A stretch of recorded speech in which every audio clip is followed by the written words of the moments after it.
Have you ever wondered what single event triggered the Great War, also known as World War I? In the simmering summer of 1914, an event of tragic proportions set the wheels of war into motion. The heir to the Austro-Hungarian Empire, Archduke Franz Ferdinand, was assassinated in Sarajevo, the capital of Bosnia. This single act of violence, committed by a young Serbian nationalist, had repercussions that echoed throughout the globe.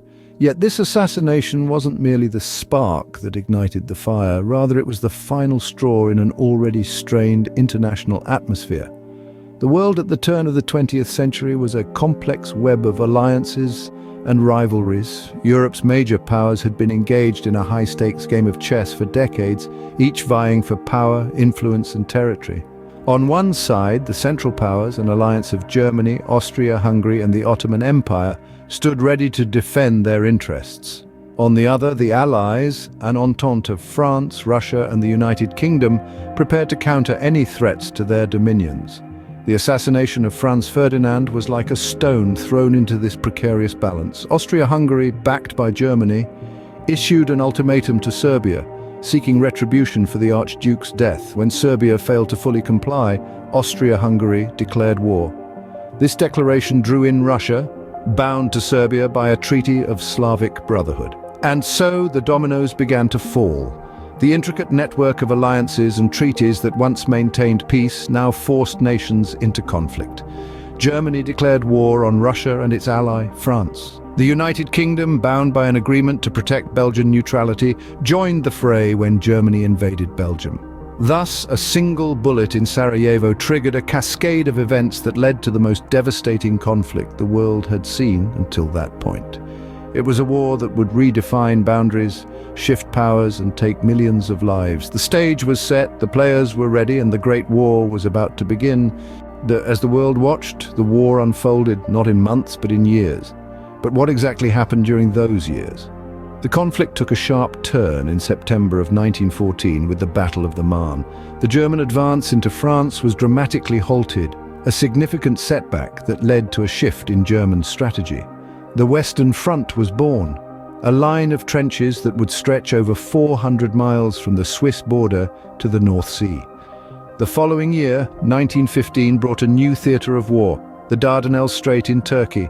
The Allied forces launched the Gallipoli campaign with the hope of capturing Constantinople, the capital of the Ottoman Empire. However, the campaign turned into a stalemate, and the Allies withdrew after heavy casualties. It was a major victory for the Central Powers and a devastating loss for the Allies. A year later, in February of 1916, the longest battle of the war began, the Battle of Verdun. For 10 grueling months, the German and French armies engaged in a deadly tug-of-war, the French defending their nation's soul, and the Germans aiming to bleed France white. Verdun became a symbol of the war's futility, with neither side gaining significant ground despite the immense loss of life. New technologies played a significant role in these battles. The machine gun, quick to reload and deadly accurate, mowed down soldiers as they charged across no man's land. The introduction of chemical warfare, most notably poison gas, added a terrifying new dimension to the carnage. Tanks, although primitive, began to make their mark, offering some protection against the hail of bullets.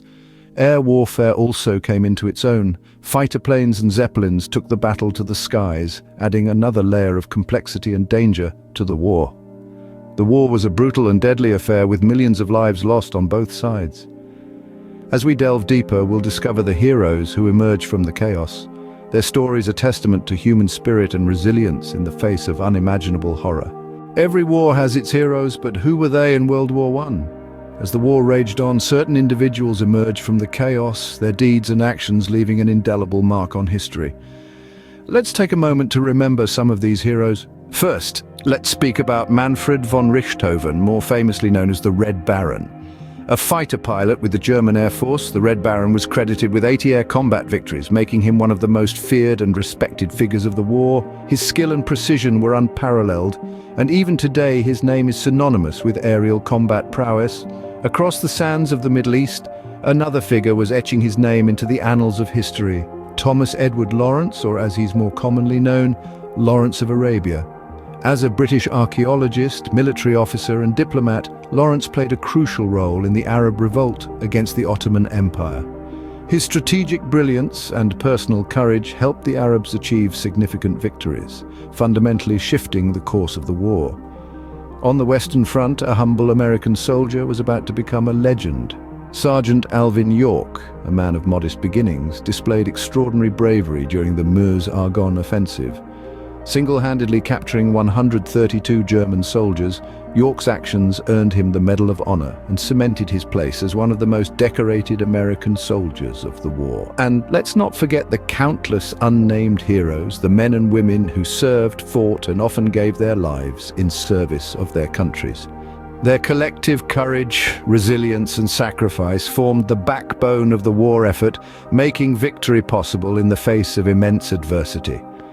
These individuals shone like beacons amidst the darkness of the war, leaving a legacy that would inspire generations. Whether they were known by many or known by few, their stories are a testament to the human spirit's ability to endure, to fight, and to rise above the most challenging circumstances. After 4 long years of bloodshed, how did the tides of war finally turn?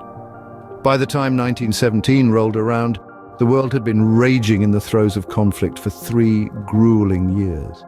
The war was at a stalemate, with each side dug into the trenches, neither willing to give an inch.